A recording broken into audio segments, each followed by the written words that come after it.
What is up? I am Kaizoku with Kaizoku Gaming, and today I'm going to be doing a video on trying to teach people how to play Orisa, or at least try to teach people on how different ways that you can get the most value on Orisa, and just kind of show some things that I've used in the past. I'm not no GM or top 500 Orisa player or anything. I do play around Masters, but at the very least, I think I can maybe provide some tips for you guys to help learn the hero, help maybe master her a little bit better. Maybe some things that you might not be have thought of, or maybe you might play a lot of Reinhardt. Maybe you're one of those players that likes to play a lot of Winston Ball. But maybe when you get a guy on your team that maybe wants to go double shield or play sort of Orisa Sigma, or maybe you've climbed a little bit, and so now maybe you're playing those Masters games, or maybe you're playing like Diamond games or whatever, and people are really wanting to sort of abuse the meta a little bit better. This might help give you sort of the toolkit to be able to sort of take advantage of that and sort of play with your team and coordinate sort of as you rank up a little bit more in Overwatch. So with all that said, let's go ahead and get into some of these tips here. Greetings. Okay, so this video I'm going to teach you how to use your Orisa halt more effectively, which is your pull, your halt, pull, whatever. You can call it different things, but that's what it is. Now, let's say you're set up here. Let's say you're on, say, like First Point Hollywood or something, and you're trying to hold the objective. And you've got a Reinhardt and Zarya approaching you. You're playing Orisa Sig, or whatever you're playing. With Orisa, the goal is to keep as much distance between you and the enemy tank line as possible. Not as possible, but you certainly don't want to be brawling all the time with Orisa, because it's that's not where you're valuable at. You're valuable at using your skill set to sort of keep pressure on the enemy tank line, try to keep them away from you, or at least like kite them back a little bit so that by the time they get to you, you can brawl with them, because then they don't have resources like shields, etc. Alright, so let's say a Reinhardt's approaching you, like this guy here. You want to pull up and back. And it's very important that we just don't, let me let the cooldown reset, that we just don't pull just straight forward, like horizontally, like perpendicular, like this. Because that doesn't really give, like, say you have an Ashe up here, or you've got a Widow up here, a Hanzo, or you've got maybe a Tracer trying to flank. It doesn't really give them many options as far as to, like, you know, when you pull them up in the air, it gives you like snipers and you're just DPS so much more, you know, sort of like predictability, and they can like sort of hit their shots a little bit easier. So as a general rule of thumb, unless you're trying to, let's say, like coordinate with like maybe your Sigma on doing like a pull and like graviton flux combo, like right here, then yeah, you can pull on the ground like that. But that's, and then maybe for Tracer pulse bombs. But unless you're like really comboing with people, and you're like specifically like trying to make a play out of it, don't pull on the ground. Always make sure you pull up in the air like this. Okay, another quick thing here. This one's pretty. A lot of people know this one already, but I'm just going to cover it anyway. Of course, when you bongos, you want to, if you have your shield on cooldown, I usually like to wait until my shield comes off cooldown so that I can. I'll wait till this comes back off cooldown again here, but I like to wait for my. You can actually do the animation cancel. I'm going to show that here in just a second, but let's just, for the sake of like just simplicity, like just how you generally want to use the ult. You want to throw down your shield and then place it behind a wall or somewhere like protected, because people will shoot, especially the higher in ranks you go, people will shoot this and your team won't get value out of it. So it's very similar to the effects of like Nano from Ana, in the way that, you know, not only does it give it to, you know, just like one person, but it gives it to the entire team that's I think in line of sight of it. So that's something that, and that's another thing too. I believe it does have a line of sight. So, but the thing is, like the value of it living and staying up longer versus like trying to put it somewhere where like it can reach everybody is not worth it. Like right here. So that's why you want to put it. Even if it doesn't reach quite everybody, you at least want to put your bongos down to where, at the very least, let's say you're just in like you're in a really low game or something, or you're just in a game where people are not working with you at all. Then worst case scenario, you can just put it somewhere safe, and then you can put your shield down, and at the very least, one person's getting the benefits of it, which is you, and then maybe your backline too. So that's not obviously what you really want your DPS to get the value from that, and you can kind of get creative with that as you like sort of get more experience with using it, and then like knowing where's safe places, where it isn't, where it can reach. But that's just kind of the basics of using bongos and sort of the thought process behind where you want to be placing it at. Okay, so I'd like to go over like positioning with Orisa and rotations, and how you want to sort of play the hero, especially when you're defending. She's really good on defense. She's pretty good on attack too if you play her correctly. But I just want to kind of go over like where she's really strong at and where you can like abuse there's a lot of the power that this hero can give to your team. And so I like using Hollywood. It's just a good overall baseline kind of map for sort of anything, going over anything in Overwatch. It's just, you got high ground, you've got, it's hybrid map, payload plus sort of control type sort of hybrid. You've kind of got every type of thing you would need to know here, or every type of sort of aspect of the game into one little map. So let's say you're in Hollywood, you're defending, enemy team's coming out. You can choose to play a few different ways. You definitely want to try to see if you can get just a little bit of spam in, because that's where Orisa's kit really heavily sort of helps your team, is that she can get so much spam in. Sometimes you'll get kills too that you won't even realize, but just because you're spamming constantly. And that's where I want to get into a couple things. Number one, reloading. You might think it's kind of silly to go over reloading, but it really is an important sort of aspect of her kit and why she has 150 bullets. And you make sure you're using about as much of that as you can before you try to reload, unless you just absolutely have the time to do it. But you need to make sure that you are spamming with Orisa as much as you can. By the time they get to about here, you definitely want to start rotating back, because they're going to pressure you, they're going to Mei wall you, they're going to try something to catch you off guard. So then you can try to like set up right here. And my point in going over all this is you don't want to start. What you don't want to do is just like sit up here at the start of the game, because you're just allowing all this free like space for them, and you're giving up opportunities where you could have helped spam with your team, and maybe you won't get any kills, but at least you'll pressure them.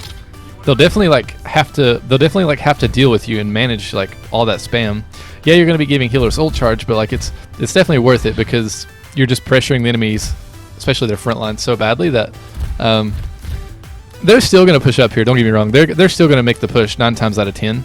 But it's just that extra little bit of spam that, hopefully your idea with Orisa, like going back earlier in the training range, was that you're trying to deplete your enemy's resources as much as possible by the time they actually get to what matters, which is over here, the objective. So again, we went over here, we started up here, we spammed, we rotated back.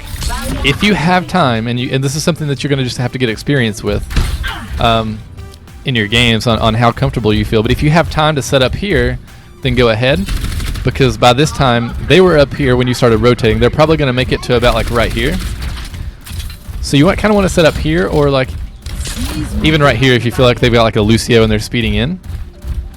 You definitely don't want to make sure you hold too close, because then they're just going to isolate you from the rest of your tanks. But the idea is that you want to fall back just a little bit, enough so that you can keep the spam damage on.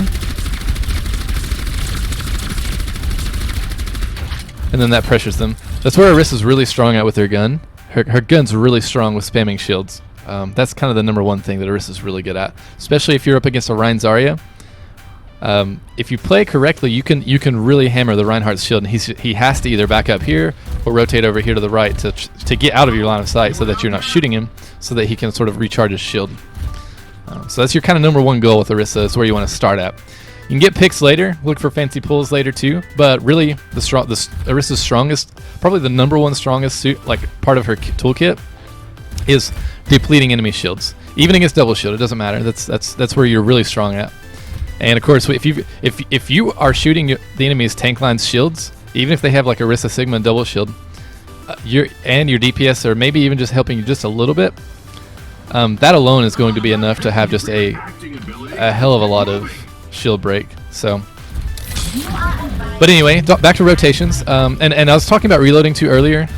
When you're reloading on Orisa, try not to like just do this and then reload and then, you know, poke a little bit and reload. You want to make sure that you are getting as much value out of your, you know, whatever she has, cartridge, magazine, ammo package, whatever the hell she has. Like, you want to make sure you're getting as much of that as possible before you have to reload. So I make the mistake sometimes when in my games that I end up, you know, reloading too often, and that's a mistake. So now that we've going back to rotations, we've rotated back to point. Let's say there's a Reinhardt, Orisa, Sig, whatever they are. They're trying to push in. Eventually they might. As soon as your shield goes down, you want to halt and then retreat. Now you can do a couple of things here. If you look back whenever you go around and your team's in cafe, then go to cafe. Cafe is actually probably the strongest rotation you could do here because it still lets you like pressure the point. You've got access to this mini. Your healers are probably back here safe, and you can still contest. Now it does give the enemy a lot of angles, but sometimes if you're being pressured that hard, then you've got to retreat anyway to at least make sure that you don't die. But that's just something you can kind of do. I like this spot. This is my favorite rotation the best when I'm playing Orisa in games. You can also, if you're feeling fancy and maybe like, I don't know, maybe you've got like a weird wonky sort of comp with like a Pharmacy and then maybe like a Brig or Lucio too. And so you don't really have to go back here to protect your backline as much with that comp. You can actually go over here and sort of like hold this back corner. As long as they're not rotating behind you or flanking you, or there's not like a Roadhog or any, you know, dumb stuff like that flanking you, you can probably actually rotate here and sort of use this as a really good bongo spot for your team. It's very protected here, but that's a good spot too. And also, if you've got like DPS or somewhere up here, and you choose to rotate back here, their enemy's going to have to make a decision to either go on your DPS or you. So that's kind of an interesting rotation, but that's really the only rotations that I like to do. Obviously, we never really want to rotate over here because that's just it's not very smart. I don't really like rotating back here because it puts your team into too much of like a corner, especially if they have like a Junkrat or a Pharah or any sort of like thing with a lot of spam that you're just gonna lose. They're just gonna break you down over time. So it's only a matter of time at that point if you try to like hold in a corner like this. And kind of the same goes over here, but really cafe is a really good spot to rotate. All right, and this one real quick. I'm just going to go over this one. It's really important. It's simple. But it really applies to Orisa and main tanks more than probably any other person on the team. Or at the very least, it's really important for a main tank, especially if you're playing Orisa, to do this. Is you got to press tab. Pressing tab is something you hear a lot. I mean, I know it's preaching to people's heads. They probably get tired of hearing it, but especially on Orisa, your entire toolkit is literally just based on setting up your teammates for success. So, you know, halting with a Tracer, halting with a Sigma, even a Hog if you're doing that. You know, when you bongos, you want to make sure like your Reaper has ult, or your, you know, maybe your DPS have like Bob ready or something like that, because, you know, Reaper ult is pretty much equivalent to a Nano Blade if you bongo and Reaper ult together, because it's really powerful. And you can wipe a lot of teams with like bongo and Reaper ult. A few months ago in Overwatch League, they ran this combo quite a bit before they stopped using the Reaper May. But that's something that you really need to do. I mean, you can combo with a lot of people. You can combo with tanks. You know, if you have a Hog on your team and maybe your team's wanting to play as a Hog, you can bongo and then Hog ult. But all this comes from knowing what your ults are, what your team's ults are, and you know, by pressing tab and knowing that. Because if you don't know that, you're not pressing tab. It's really going to be detrimental to your team, because then you're not going to be setting up combos. Whereas if you're playing at higher elos and you really expect to be better than the enemy team, they're going to be doing the same thing, or at least, you know, if they are doing that, then you want to make sure you're doing it too, or at least you're trying to do it better than they are. So that's kind of the idea behind why you really want to make sure you have ult awareness on Orisa. Okay, and again, like going back to pulls and stuff, you know, let's say you're holding here and the enemy is like aggressing on you guys. That's a bad shield. But let's say they're pushing in on you. What you want to do is keep the pressure on them with your primary fire. Pull them back and up, and that pulls them back. So it means that much extra damage on their shields, that much extra resources that they're having to use to push into you guys. And it might not seem like a lot, but if you pull them up and back, number one, your DPS are all going to shoot on them. You know, if you got Hanzos, Mays, Reapers, McCrees, anybody, like they're all going. There's one concentrated spot that you've pulled either their tanks or a squishy or whatever the case, everybody's going to be firing on that spot. So you'd be surprised how much a good halt will really drain enemy resources, and they have to either rotate or something. That's a little bit too high, but you get the idea. Real quick too, this won't take very long, but again, your halt ability, it's probably the Orisa's most like strongest ability. But let's say you're backed up into Cafe here, or you're pressured like on any map, and you're sort of causing to back up, and they've got DPS on like high ground, like a Junkrat or like a Hanzo or somebody that's really like maybe even a Soldier McCree that's kind of like just pressuring your shield and pressuring your team. If you've got halt, you're playing Orisa or Sigma, it's your job. It is your job to deny that space. Your Sigma can help if he's flanking, and maybe your DPS too, but you've got the easiest utility of all, which is your pull, your halt, and you can just, you know, if anybody's standing up here, you can just pull them off high ground. They might get back up there, but it's just, you know, it's something you need to start thinking about if you're playing Orisa and you're using your halt ability. You don't always have to use it on the tanks or the, you know, the team, the sort of the team that's on the low ground. You can use it to like sort of pull people off high ground. And like, especially if that's like a Soldier or McCree, that they can't just like be like Hanzo and just wall climb back up there. They have to like, they're either just going to make the decision just to stay down there once you pull them, or they're going to go and take the time to, like, you know, take 3 or 4 seconds to run either behind or over around to get on high ground. So you're really buying a lot of time there if you can pull enemy DPS players off, like, you know, little angles, little spots and stuff. Even if you see like a Hanzo peeking over here, you know, pull him over there, pull him in that room. Even if you don't see him, he's in there. He just left because you started looking at him and firing at him. But if you pull over here, there's a chance that you can pull him and your team's gonna, like, you know, engage on that. Which I guess that brings me to another point is, you know, when you're pulling, whether it be even tanks or, you know, off angles, it doesn't matter which you decide to do, but when you decide to pull, you need to communicate that to your team every single time. You're gonna sound like a broken record by the end of the match, but you really need and I'm talking like, I've played it. In the past, I've played Orisa around 3.8k games before, and I know those guys had to have been annoyed with me. But every single time I'm pulling, I'm telling the team that I'm pulling. If I have time, I'm telling them what I'm pulling or what I'm doing. But if not, then I'm just saying pulling.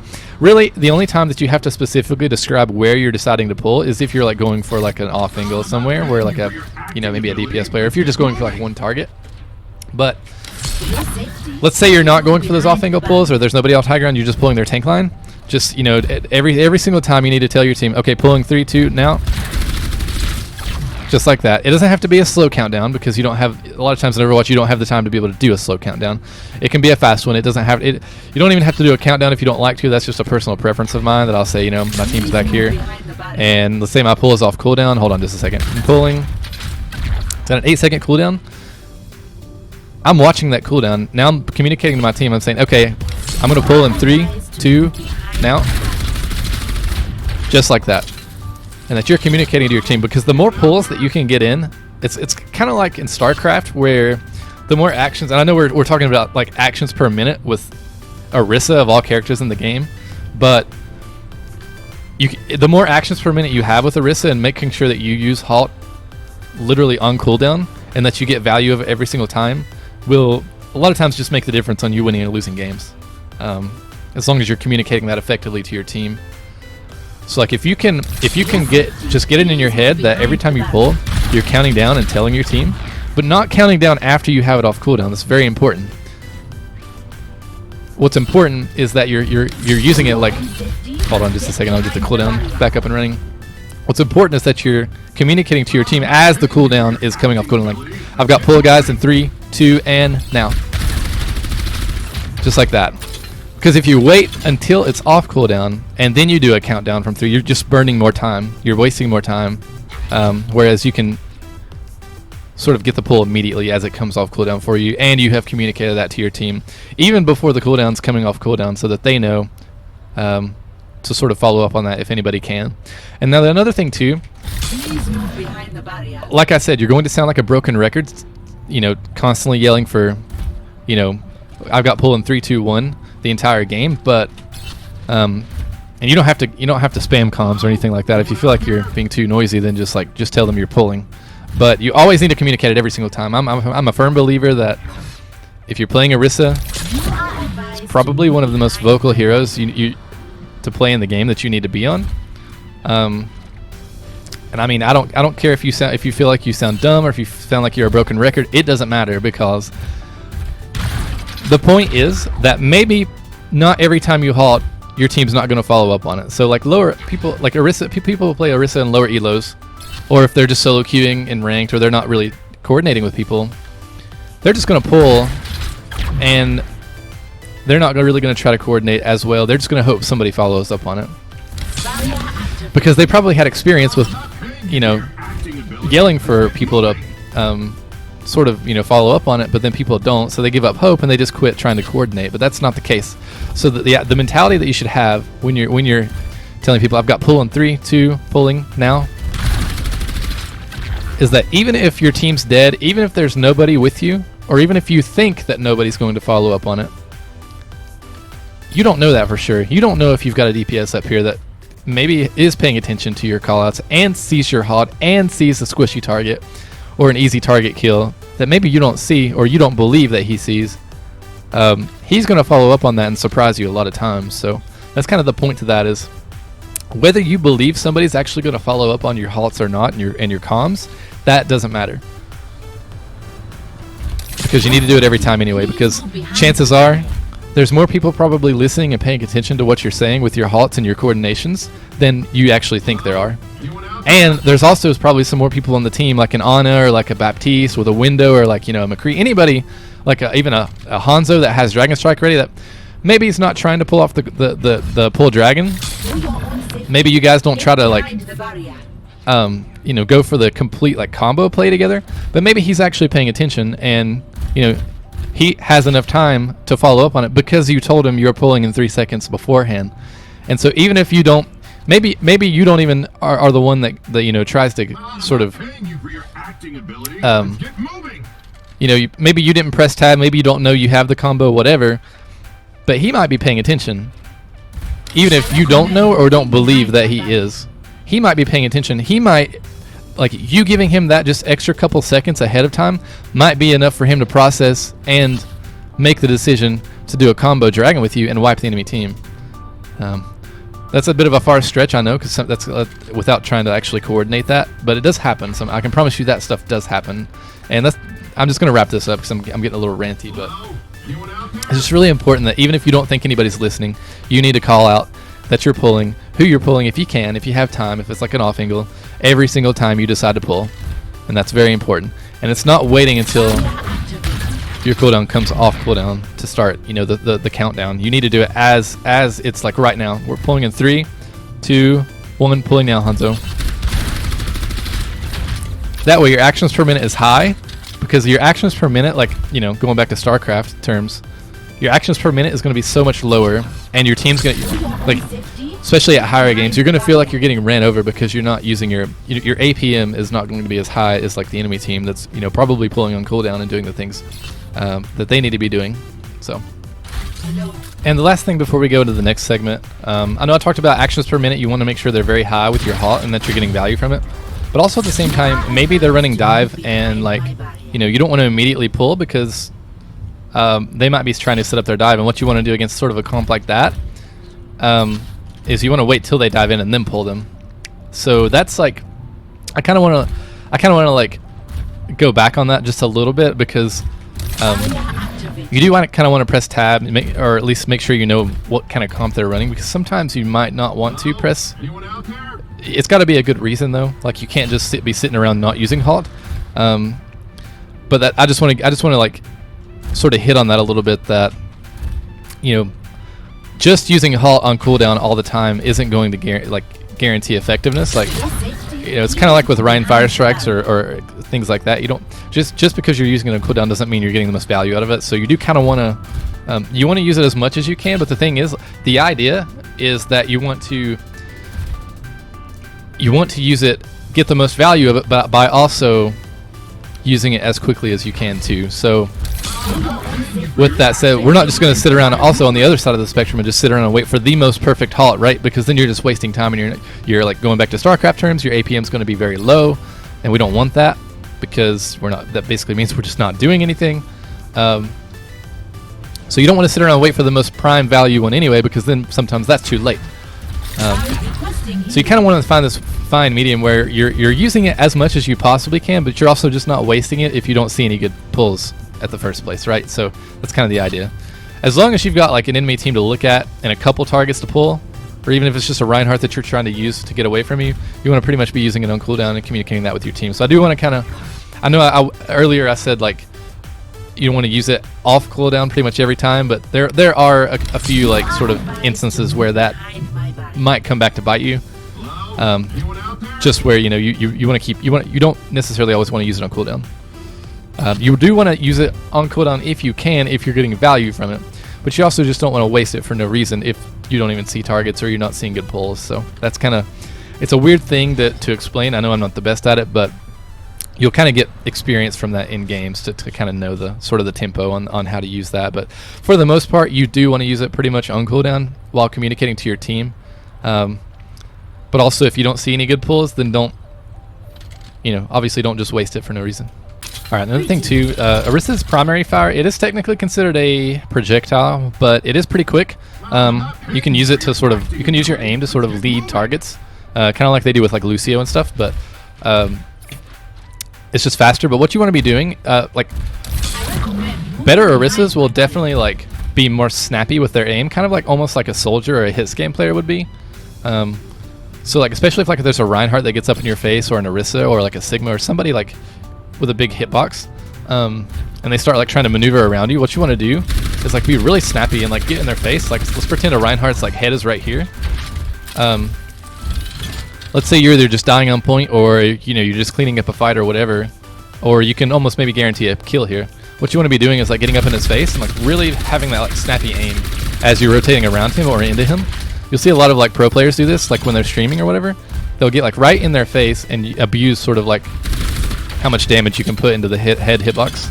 Another thing too, if you're you're defending, they're taking off angles, you want to really be snappy with your aim and like make sure that you're getting the most value as you can. Like it's not a high skill hero with as far as aiming is concerned, but it definitely helps. It'll definitely like it certainly won't hurt you the better you get with using your primary fire and being really snappy with off angles. And not, let's say they're pushing right here and you've got like they decide to rotate. We're not like lethargically like doing this number and like being really slow rotating our crosshair over. You want to be like really snappy. You want to be quick, cover all your angles,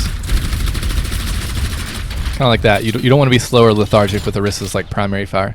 It might feel like you can because it's a little bit slower than obviously hit scan bullets, but you really need to sort of treat her weapon as something that you can get skilled at, and the better you are with the weapon, the better you're going to be in games. That's just the end of the story. And the quicker you're going to charge your ult. Okay, and this video's gone on long enough, so I'm just going to wrap this up with a sort of a kind of a comical sort of ending, but also it has some truth. It has some relevance. People call this the evil toaster strat, where let's say you're defending and you back up in a corner and you do this number, right? Now people laugh at it, people meme on it. There is a time and place actually for this where it can be really effective. It's not just a meme or a joke, or whatever. This guy, he ended up turning it into a meme or a joke by the time he was, because I don't know, he just kind of ran away with it. But anyway, there is a time and place to do this little strat, especially like on Control Center. Let's say you're on Helios and you're on like Lighthouse, and it's like that square box sort of objective, and you can sort of back up into a corner like this. You can actually get you can be really annoying against the enemy team and sort of like back up in a corner, and like it's hard for them to deal with you, especially if you've got line of sight with your like supports maybe, or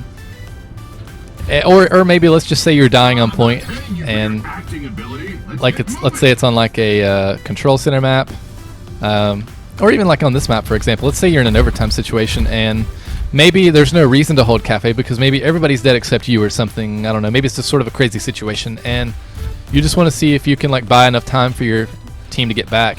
You can back up into a corner like this and like be really frustrating to your team, because like I think right here on this map I think you can contest the point like right here, and still be like up against a wall, and it's just really hard for the enemy to do anything with you. That's really the only times you really want to use it. Obviously, you don't want to use it like as a full-blown strat from the start of a fight, because that's sort of the evil toaster strat, and it doesn't always work. But it does at the sort of as a fight is sort of like devolving, because fights in Overwatch start out really coordinated, but then they devolve over time. And the longer a fight goes on, maybe you might see an opportunity where this might, you know, sort of be a legit strat for you. And that's just why I wanted to throw that in there. Is that not necessarily we don't want to be using this all the time, but also that at the very least that you do know that, or also at the very least that you do have this in your toolkit, so that you can pull it out if for some reason you're in that rare situation where you see an opportunity to do so. Alright, and that pretty much covers the Orisa video. There's a few more things we could have went into, but it's already about a 20-something minute video, or 30-minute, whatever. I don't want to waste anybody's time, so hopefully you guys learned something. Maybe we can that you can take away to your ranked games, and thank you guys so much for watching. I appreciate it, and if you like the video, go ahead and like it. If there's something you think I can do better, which I'm just starting out on YouTube, so there's most certainly those things. Let me know in the comments, because I would really appreciate anybody's feedback that wants to take the time to sort of help me learn to make these videos a little bit better. And just again, thank you guys so much for watching, and take care. Bye.